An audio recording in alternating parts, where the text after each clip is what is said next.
Whew. I went back to work Wednesday and worked Thursday after all this had happened, and it wasn't so bad. It wasn't so bad. I got to be really careful because I don't want to hurt myself. My biggest fear is I'm going to do some kind of damage, and it's going to take me longer to get back to my reverse surgery and get back to normal. But until then, got a lot of stuff going on around here, and I'm finally able to move around. Finally able to get my guy I get my straw from. Went up and got 3 bales from him, and I'm in the process of cleaning out these chicken pens with all this snow that we've had. Hey, don't judge. This stuff came up quick. Can't do nothing about it. But the best part about it is it's 40 degrees maybe. It's warm. Feels pretty warm. And I know I got water in a few of these pens, like here. It was just we had a lot of rain overnight, like almost rain for like 24 hours, and the snow came in. It's about 4 or 5 inches, and it's melting off because it's so warm here. This part of Virginia reminds me of North Carolina. Doesn't really stay too cold for very long before it goes into the 60s again. But as you saw the straw, that means that we're getting ready to put new straw on all these pins. What I'm going to do is raking it out and let it set for a little bit. You know, I don't want to just see if we can get rid of if there's any water on the top layer or the moisture. We'll try to get it down a little bit before I come in here with those fresh straw on top of everything. Oh boy. Hatch. That's right. But yeah, all these, they're not so bad. A little stag, I don't know about him. But this, I done raked almost everything out of that one. And I threw it over a fence in a pile. And I'm changing all these pins around because some of them are singles. They're 2 foot by 4 foot. You know, I had my bandos in there. I'm going to take out the center section. They're going to be 4x4s. And I'm going to go get enough metal over here to completely cover the tops. Because the way they are now, water's still getting in them. I just did this morning. It wasn't like this, but there's nobody down in these pins. But the 2 up there, I'm going to clean them pins out. Clean these pins out here. And with our new straw on top of everything. And I think the snow that's here is not really going to run into back into the pins. It was more, get down. It was more of a rain thing before the snow. You couldn't do much about it, you know. Anyway. So if you start with a game plan, it comes out something like this. So I took the divider that I had in here out. That opened it up to 4 foot by 4 foot. So the whole point of this is to get this one, the divider out, get it raked out really good, put in new straw and everything, get the door, you know, put a door back on here, attach the panel again, but take one of the hens, that hen right there, move her in here, and go in that one, clean that one out real good. When that's done, I'll pick up the hen, the round head hen over there, and I'll put her in that pen. That way, and then I'll be able to clean out the remainder 2 pins up through that way. And then once we're done with that, then it'll be easy to knock these bigger ones out. So that was my whole game plan. It's like, get these ready first. I got to rotate these chickens in order to be able to put them on fresh stuff.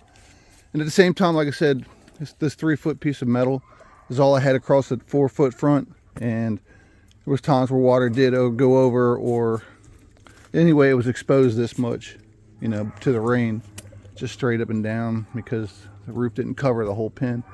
That's a big plus. I had them Bantams in there, and there was a lot of room for them, but we didn't have a whole lot of rain at the time. Now we're getting the snow and the rain. So I have enough metal up there, so when I get these pins done, and as you see, the metal wire tops, the welded wire tops, the biggest reason for that, it just keeps anything from going up and anything from coming down. I mean, your metal could blow off all day, your roof could blow off all day. If that's part of the cage, then nothing's really getting in and nothing's really getting out. It's just a lot of extra protection anyway. So then, like I said, I'll just do the top. Once I put this back together, cleans up real good. and move on from there. But that's the game plan. It's a lot of stuff to get done. Stay tuned. It's been a lot of work so far. I guess I could have waited until everything dried out, but what would be the point then? You know what I mean? You know, I'm definitely going to put new straw in my pens. I always do. I do it a lot. But it'd been a little while, and now with all the snow and the rain, I had no choice. Going on. Got this one all cleaned out. Got my hatch hen in there. That one all cleaned out. Got the round head hen in there. And got this one all cleaned out. Got all new straw just like the rest of them. And that's the my McLean hen. Cleaned out this pair. Pulled all the stuff out. And then put new straw in there. I pulled the acels out of this big cage. It was really wet. And this is all the stuff I got out of it. The straw they had in there from before. It wasn't bad, but being all wet really sucked. But I moved them up here in the front. Since it's just a pair. Pulled all that out of there. Put new stuff down there. And another thing I forgot to tell you about. If you're curious about how the incubating has been going on inside of the house with the new Little Giant incubator I bought from Amazon for $63, the little digital one, it's holding a hell of a temperature. It's doing great. Remember, I took 12 eggs from the farmer down the street. I bought some more today because I'm getting ready to run another hatch. I'm getting ready to fire up this this cabinet incubator I got from my brother a while back. But out of 12 eggs, after I was candling them, started candling them after a week, only one of them was not fertile. It was one egg I could actually see completely through. Everything else, they're all in that stage, you know, where they get the membrane inside the shell and they get that little air pocket at the top, you know. Yeah, it's coming along. I think it's about 14 days now, so we got another week or so. A little bit over, maybe over a week. It's either 13 or 14 days. That's it. What'd she say? It was the 3rd, February 3rd. Yeah, so it's 11 days, another 10 days. And we're going to have some baby chicks. But I thought I'd just tell you because that's really cool. So I bought some more eggs today, like I said, from the farmer. And like I said, it's a great deal for these eggs. And I wasn't really supposed to be hatching them, but why not, right? Right. Don't tell anybody. Thanks for watching, guys. I just wanted to fill you in. Yeah, try this again. Like I said, my camera wasn't working right. They said I had to get some space to do anything with. So I had to get on there and relieve some storage space that I had, some old videos and junk. Seems like it's working so far. Basically, just wanted to show you what I did today. Tired. My back hurts. You know, I haven't been able to do nothing for a while, so got a little soft back there. Now out here with the pitchfork, taking wet hay and wet straw and flinging it out, you know. Really need to get me a wheelbarrow. Really bad. Let's get in here. I'll show you what I did. My blues. Got all nice new straw in there. I moved these guys over. These are my acels. Let me tell you something. These boys weigh a lot. He is a tank, and she's just as much of a tank, but she's a little bit smaller. But man, every bird I got my hands on today. Didn't touch none of them today. I didn't mess with the kelsos. So that's the straw. Raked everything out. I put my hands on this liper today. What I did was grab the hen first. Took the net over there where they were in that cage over in the back. Got a hold of her, and he was raising, boy. So when I went over there to get him, I took the net. It wasn't no hard time at all to catch him up. So I got my hands on him the whole time. He's wanting to shuffle on me. He's young. Got a bull stag. This will be a second year, I believe. No, I'm sorry. This is the liper. I would say he's coming up on 3. This one, the Doc Robinson. He's in here with that kelso hen I have. She started laying. Kind of sporadic right now. She hasn't really started, but she's very submissive. But she's stout. She ain't no joke. So the little stag I had in there, he wasn't making me too happy. He didn't look real good. I'm like, you know what? Let's see. He came off the yard shortly before I got a hold of him. Somebody else's yard. So I put him on the yard. See what he can do. He's not big enough to really want to start fighting through the wire. We'll hope so. this little stag and a Claiborne hen. Claiborne hen, she's real nice. Like I said, that Liper, he was a handful. Got my hands on her because I cleaned all these pins out. All new straw. So my McLean hen, my roundhead hen, and my blueface hen. They're all pretty much hooked up. I couldn't do too much more today. I got everybody fed and watered. Everything's good. But I'm gonna finish with the top. I'll do that tomorrow. I don't really have the strength to do it anymore today. I really don't. What do you think about these guys? He's a beast. So I haven't really decided how I'm going to breed these yet.